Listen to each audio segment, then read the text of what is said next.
Ẹ kú dédé àsìkò yìí, ìròyìn àgbáyé la mú wá sí etí ìgbọ̀yín láti iléeṣẹ́ BGI TV. Kí n tó máa ka ìròyìn àgbáyé náà sí ilé sílẹ̀kùnrẹ́rẹ́ ṣáájú ẹgbẹ́ kókó tó wà nínú ìròyìn náà. Mohammed Babangida ti kọ ìyànsípò tí ààrẹ Tinubu yàn sí. Àwọn ẹ̀ṣọ́ àgbègbè Ègìdìnà aṣòfin obìnrin Natasha láti máa wọlé sí ilé ìgbìmọ̀ aṣòfin. Àtíkù Abubakar ti fèsì sí ìkìlọ̀ tí gómìnà ìpínlẹ̀ Edo ṣe fún Peter Obi. Ẹgbẹ́ ọmọ Yorùbá ti sọ di mímọ̀ pé àwọn kò ní fààyè gba àjèjì láti máa fi ọwọ́ lálẹ̀ fún àwọn. Àwọn akẹ́kọ̀ọ́ ilé ẹ̀kọ́ gíga Adékúnlé Ajásin nípínlẹ̀ Ondo ti fi gbèdéke ọjọ́ ránṣẹ́ sí iléeṣẹ́ ọlọ́pàá nípínlẹ̀ náà. Ẹ má gbàgbé láti darapọ̀ mọ́ wa lójú òpó ìkànnì àbánidọ́rẹ̀ẹ́ wa Facebook Gbàgede Ìmọ̀ with Aláwìyé Adébáyọ̀, Instagram Gbàgede Ìmọ̀ _22, YouTube Bàbá Gbàgede Ìmọ̀ TV. Àyè ṣì ṣí sílẹ̀ fún ìpolówó ọjà lórí ìkànnì móhùnmáwòrán wa BGI TV. Orúkọ mi ni Títílayọ̀ Àdùọlá. Ìròyìn àgbáyé náà rèé lẹ́kùnrẹ́rẹ́. Àtọ́kasí ti jáde pé ọmọ ààrẹ ológun tẹ́lẹ̀ rí lórílẹ̀‐èdè Nàìjíríà Mohammed Babangida ti kọ èèyàn sípò tí ààrẹ Bọ́lá Ahmed Tinubu yàn sí gẹ́gẹ́ bí alága ilé ìfowópamọ́ ti ètò ọ̀gbìn. Ìpinnu Mohammed di mímọ̀ nínú àtẹ̀ránṣẹ́ kan tí ó kọ ní ọjọ́ 21 oṣù keje ọdún tí a wà yìí, tí olùdásílẹ̀ ìwé ìròyìn kan Délé Mọ́mọ́dù sì fi léde ní àná òde yìí. Gẹ́gẹ́ bí ohun tó kọ sínú àtẹ̀ránṣẹ́ náà, ó ní ó wù òun láti fi ẹ̀mí ìmoore hàn fún bíbọlá fún òun látàrí fífi òun jẹ alága ilé ìfowópamọ́ ti ètò ọ̀gbìn. Ó ní lẹ́yìn tí òun ṣe àṣàrò lórí rẹ̀ àti ìwádìí, ó ní òun fi tàpọ́nlé kọ ipò náà sílẹ̀ nítorí pé òun ní àwọn nǹkan mìíràn tí òun ṣe. Ó ní òun ò ní ráyè láti fi ara òun jì sí ipò náà. Ó ní òun fi gbogbo ara òun jì sí ìran ìtẹ̀síwájú orílẹ̀-èdè Nàìjíríà lábẹ́ ìṣàkóso ààrẹ Tinubu. Ó ní òun dúpẹ́ gidigidi o. Délé Mọ́mọ́dù sì ti fi èrò inú rẹ̀ hàn sí àtẹ̀ránṣẹ́ yìí, tí ó sì kí Mohammed Babangida pé ó káre fún ìgbésẹ̀ tí ó gbé. Bí eré orí ìtàgé lórí lónìí nígbà tí àwọn ẹ̀ṣọ́ àgbègbè Ègìdìnà aṣòfin obìnrin Natasha Akpoti-Draga láti má wọlé sínú ilé ìgbìmọ̀ aṣòfin àgbà, ẹni tí wọ́n ní kó lọ rọ́kúnlé ṣáájú fún oṣù 6. Bákan náà ló ṣe ìlérí láti padà lónìí sí ilé ìgbìmọ̀ aṣòfin lónìí lẹ́yìn tí ilé ẹjọ́ ti dá sí ọ̀rọ̀ náà. Lónìí tí ọkọ rẹ̀ dé sí ilé ìgbìmọ̀ aṣòfin láti padà sí ẹnu iṣẹ́ rẹ̀ ní àwọn ẹlẹ́ṣọ́ ààbò gbé Ègìdìnà rẹ̀, èyí tó fa ariwo láti ọ̀dọ̀ àwọn ènìyàn rẹ̀ pẹ̀lú bí wọ́n ṣe fi ipá mú aṣòfin obìnrin náà wọlé sínú ilé ìgbìmọ̀ aṣòfin. Aṣòfin obìnrin Natasha ló ti ṣáájú sọ di mímọ̀ pé inú òun dùn gidigidi pé òun wà láàyè àti pé inú òun dùn láti padà sí ilé ìgbìmọ̀ aṣòfin. Bákan náà lónìí ni obìnrin ajìjàgbara Aisha Yesufu, Mama P àti àwọn ènìyàn mìíràn tí kò wọ́rìn pẹ̀lú aṣòfin obìnrin náà. Ẹnìkan tó fìgbà kan rí jẹ́ igbákejì ààrẹ lórílẹ̀‐èdè Nàìjíríà Àtíkù Abubakar ti fèsì sí ìkìlọ̀ tí gómìnà ìpínlẹ̀ Edo Monday Okpebholo ṣe fún Peter Obi ní kòpẹ́kòpẹ́ yìí. Ó ní ìdúkokò mọ́ Peter Obi túmọ̀ sí ìdúkokò mọ́ gbogbo orílẹ̀-èdè Nàìjíríà. Àtíkù fi ọ̀rọ̀ yìí léde ní òní ọjọ́ Ìṣẹ́gun lẹ́yìn ìgbà tí gómìnà Okpebholo sọ pé Peter Obi gbọ́dọ̀ rí dájú wípé ó ṣe ààbò tó péye kí ó tó ṣàbẹ̀wò sí ìpínlẹ̀ Edo. Wọ́n ní tẹ́lẹ̀tẹ́lẹ̀ nínú oṣù yìí ní Peter Obi ti kọ́kọ́ ṣàbẹ̀wò sí ilé ẹ̀kọ́ ti olùtọ́jú aláìsàn tí ó wà nílùú Benin nípínlẹ̀ Edo tí ó sì gbé mílíọ̀nù 15 kalẹ̀ fún iṣẹ́ àkànṣe nílé ẹ̀kọ́ náà. Ṣùgbọ́n tí gómìnà ìpínlẹ̀ Edo ní Peter Obi wá sí ìpínlẹ̀ náà láti wá dá rògbòdìyàn kalẹ̀ ni, tí ó sì rí pé ènìyàn 3 ló gbèkúrú jẹ lọ́wọ́ Ẹbọra. Àtíkù ti wá fèsì sí ọ̀rọ̀ náà wípé tí gómìnà ìpínlẹ̀ Edo Okpebholo bá ń dúnkokò mọ́ Peter Obi, ó ní gbogbo orílẹ̀-èdè Nàìjíríà náà ni ó ń dúnkokò mọ́ o. Ẹgbẹ́ ọmọ Yorùbá Think Yorùbá First Group ló ti sọ di mímọ̀ pé ìran Yorùbá kò ní fi ààyè gba àwọn àjèjì ènìyàn láti fi ọwọ́ lálẹ̀ fún àwọn ní ilẹ̀ Yorùbá. Gẹ́gẹ́ bí ọ̀rọ̀ náà ti ṣe jẹyọ nínú àtẹ̀jáde tó wá láti ọ̀dọ̀ alukoro ẹgbẹ́ náà ọ̀gbẹ́ni Olúwọlé Levis ló ti fi èsì sí ọ̀rọ̀ ẹgbẹ́ Ohanaeze Ndigbo nígbà tí wọ́n sọ̀rọ̀ lórí àyípadà orúkọ àdúgbò sí Yorùbá ní ìlú Èkó. Àtẹ̀jáde náà ṣe àfikún ọ̀rọ̀ pé àwọn kò fi ilẹ̀ wọn sílẹ̀ àbí ta ohun ìbí àwọn fún ẹnikẹ́ni tó jẹ́ àjòjì, kò sí bí wọ́n ṣe lè pariwo tó, àti pé kò sí ohun tó lè yí ìpinnu àwọn padà. Ìbádá kí wọ́n bu ọlá fún ìpinnu àwọn.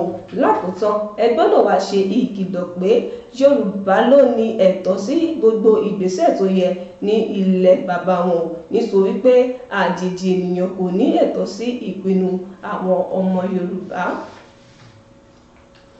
Àwọn akẹ́kọ̀ọ́ ilé ẹ̀kọ́ gíga Adékúnlé Ajásin tó wà ní Àkúgbà Àkókò ló ti fi ìgbèdéke ọjọ́ ránṣẹ́ sí iléeṣẹ́ ọlọ́pàá lórí ikú àwọn akẹ́kọ̀ọ́ méjì àti bí àfúrásì lórí ìṣẹ̀lẹ̀ náà Fẹ́mi Ọládélé ṣe dákẹ́ sí àkàtà wọn lẹ́yìn tí wọ́n fi ọwọ́ òfin gbé òun àti àwọn ènìyàn méjì.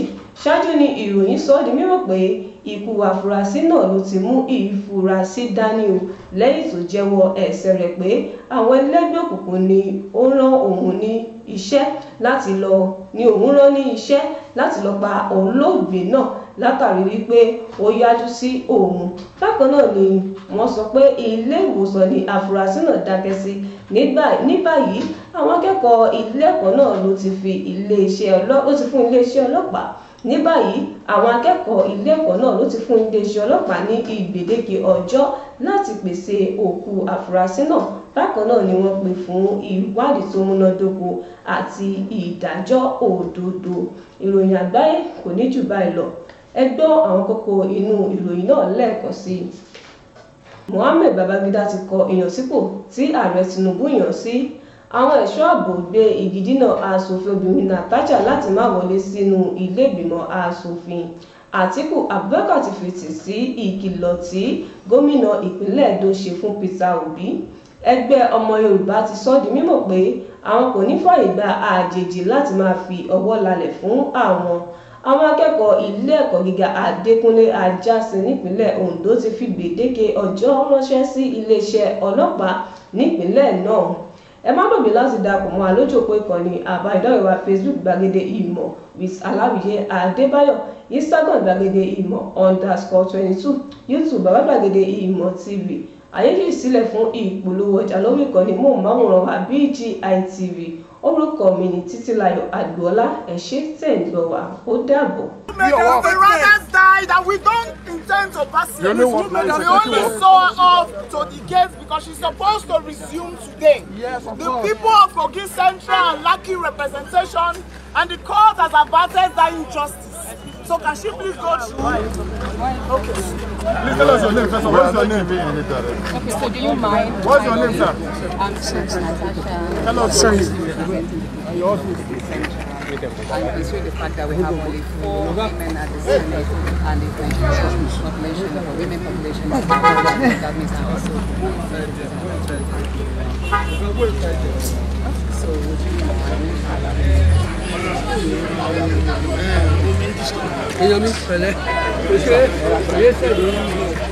Get a break here.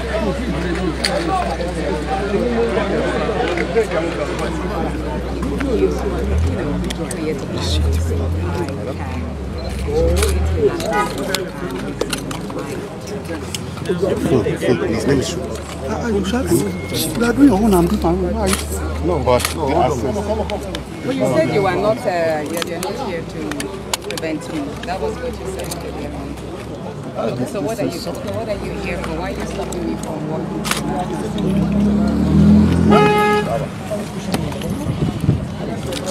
Allow him, please. Allow him. Gentleman, I was having a conversation with you. no, let it talk over. I'm Senator Natasha, Senator representing Central. I'm here to resume my duty. Senator, please speak May I up. also know you, please? Exactly what information you which one? as a national senator. Excuse me, what are you doing here? Let's have. Please go. Excuse me, I'm having a It's okay. Go this way, conversation please. with you. Gentlemen, you are a staff of the National Assembly. It's okay. You are the security.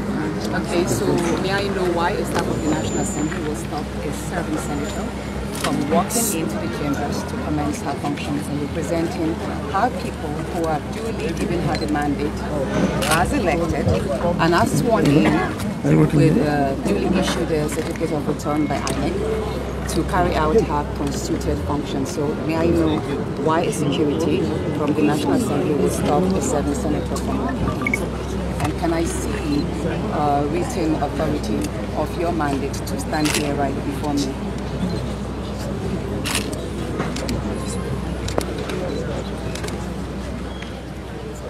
Can't hear you. A written authority. Okay, answer her now.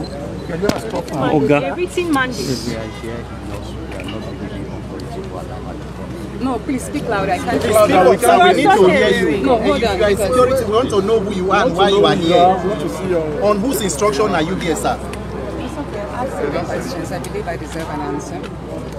Let me just take a shot. You don't have an answer? Where is the gentleman who stopped us? The weather is so beautiful. Yeah. It's so beautiful.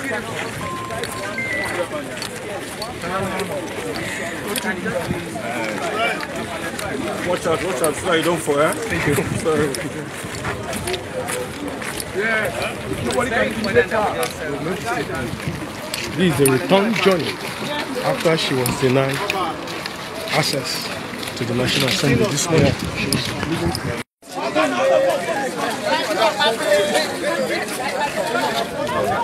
Now, she was eventually denied entrance, and now she's going back. She was not allowed to enter into the National Assembly, and she eventually agreed that when they want to resume after the annual break, that she will return back with other senators. So, from the National Assembly, Natasha will not enter or resume today because the gates were barricaded. Uncle Lomo Baswaye. That's the gate. Those people you are seeing are behind. Channels. Are you fine like that? Are you okay like that? Yeah, I'm okay.